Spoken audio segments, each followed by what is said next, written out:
Welcome back. We're joined by Fred Oghenesivbe, Director of Media and Political Communication, Otega Campaign Organization, that's of the APC. Thank you for coming on this morning. It's my pleasure. Okay, so how's the campaign turning out for your party in Delta? It's been wonderful because Deltas have been yearning for change. The 16 years of misrule of the PDP in Delta, the impact is so much on the people. It's been painful, and economically the state is down.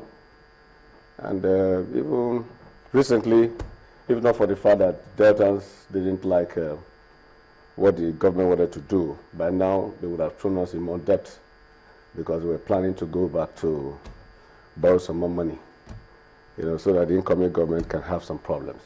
Do you have your men on ground? Because Dr. Imo did tell us how the PDP is on ground, entrenched in the system. They know the system, so they think that, yes, there's no harm in having opposition, but they think they can run a roller coaster ride over other parties. Well, you know that PDP has been ruling the state for 16 years, from 1990 days. So if it says PDP is on ground, it's not it's a statement of fact, because they've been in government for 16 years. But the reverse is not the case, because there are so many aggrieved PDP members who have already decamped to the APC in the present political arrangement. And as a matter of fact, because of the poverty and lack of jobs in Delta State, our youths today are branded as hooligans and people who are not responsible. They say our youth are now the #1 kidnappers in the country. And the result of this is because they are hungry. Delta is an oil-producing state.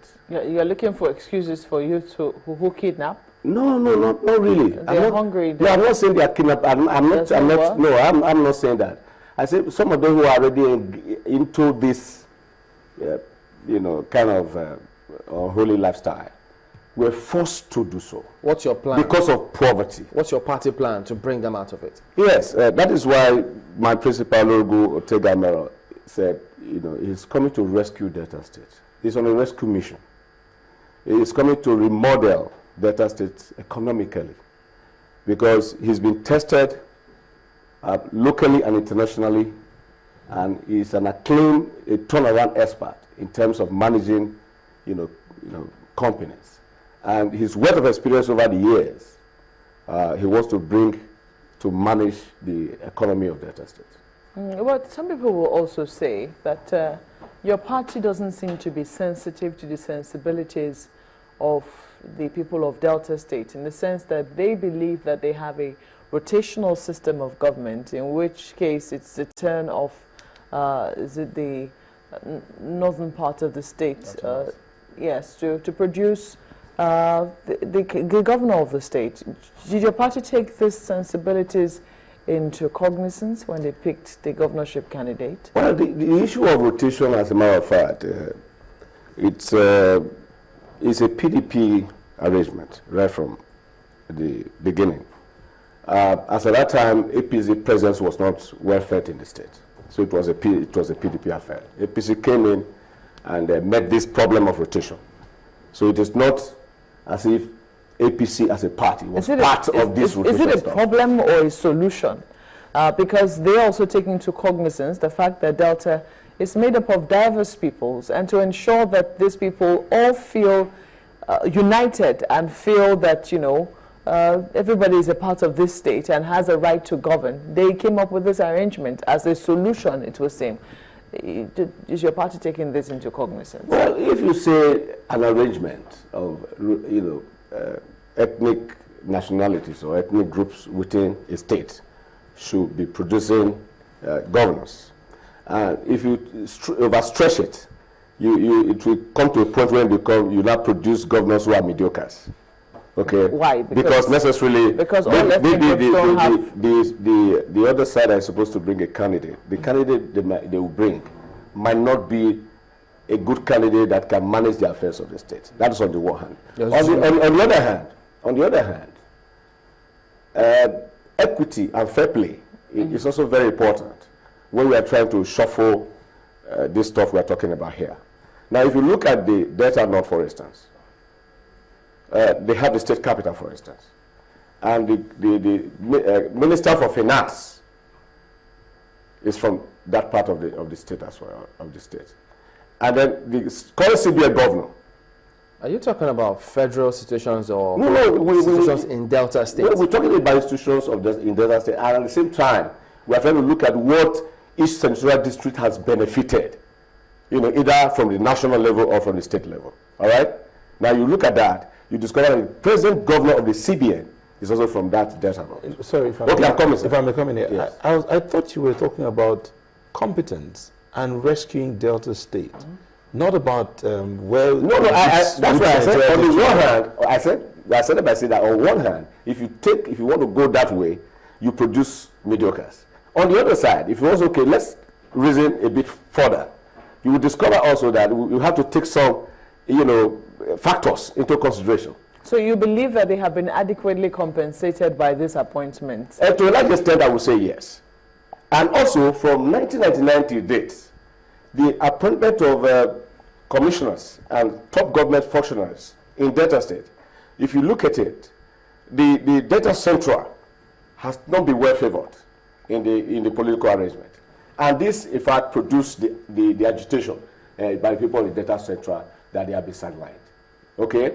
And even from the federal level to federal appointment level, it was just recently Uru was appointed as minister, quarter to election, just to pacify the people in the Delta Central or the Urubu per se, so that they can have a dealing. Let's go to your plan now.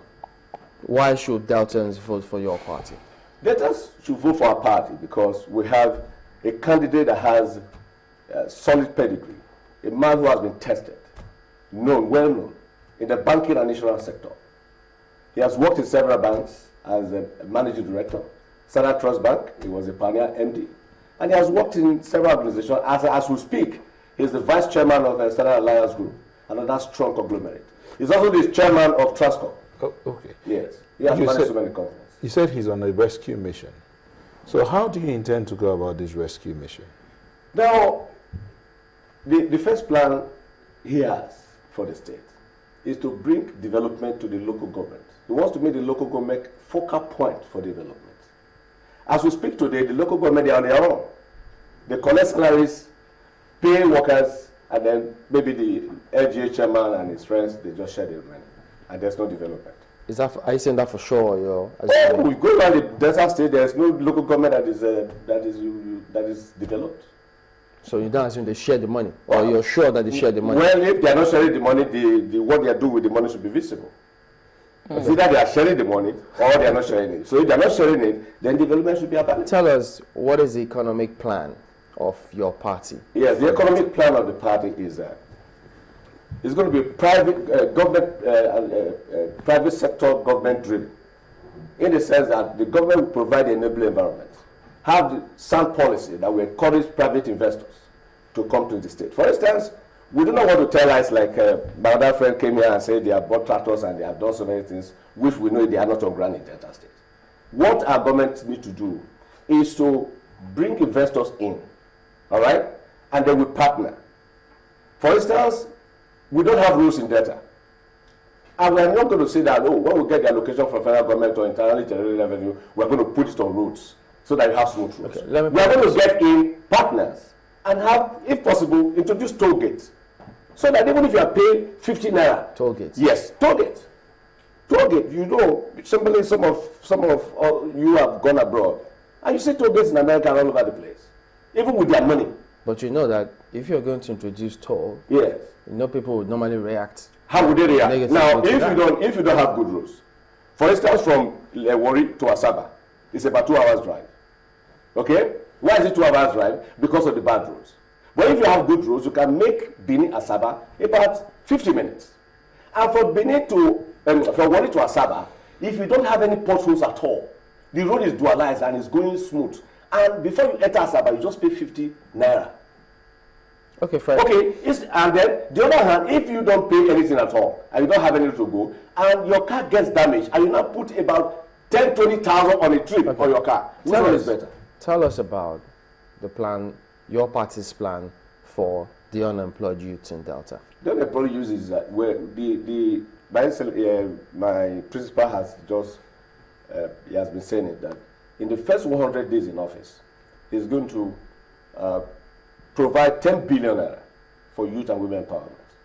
And this money will be assessed at the local government level. You are not going to come to the state. Now, you register with your local government.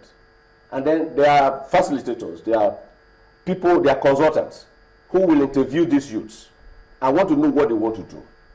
For instance, if you want to be a carpenter, for instance, or you're already a carpenter and you just want to have a shop where you can make, good furniture to sell, then the state gives you money to do that. But the state is already doing that now. I mean, there have been so many programs. They've keyed into the central bank. In fact, they were the first state to key into the central bank's MSMEs funds. And they have been disbursing funds to medium and small enterprises for a while. So what's new in what you're doing? If you come to Delta State, the only thriving small-scale business you have in Delta State is Keke. Our graduates, master's degree holder is Keke, everybody is riding Delta. So the women who we see holding certificates and also saying that they're doing jobs. Media propaganda. It's media. Media propaganda. They gather them the money and say, look, take this 10,000 naira. This woman want to tell you something, no. Anything this man tell you, now you go talk. Yes, sir. They record, edit, and send to the I think that is being uncharitable because we have covered quite a number of them. One of them is the last one done through the CBN, unless you're saying that that too was media propaganda in collaboration with the CBN. Is that what you're saying? I'm not saying you're not correct. After the media hype and a few things, what happens? That same place you went to cover the assignment, those people that came around the place, collect their addresses and go to where they live or do their businesses. And then you go and see with your own eyes.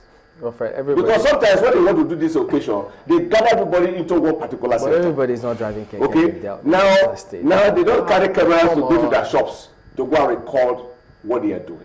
They bring them to one venue, okay, and then they're all carrying placards and thanking the government for what they are.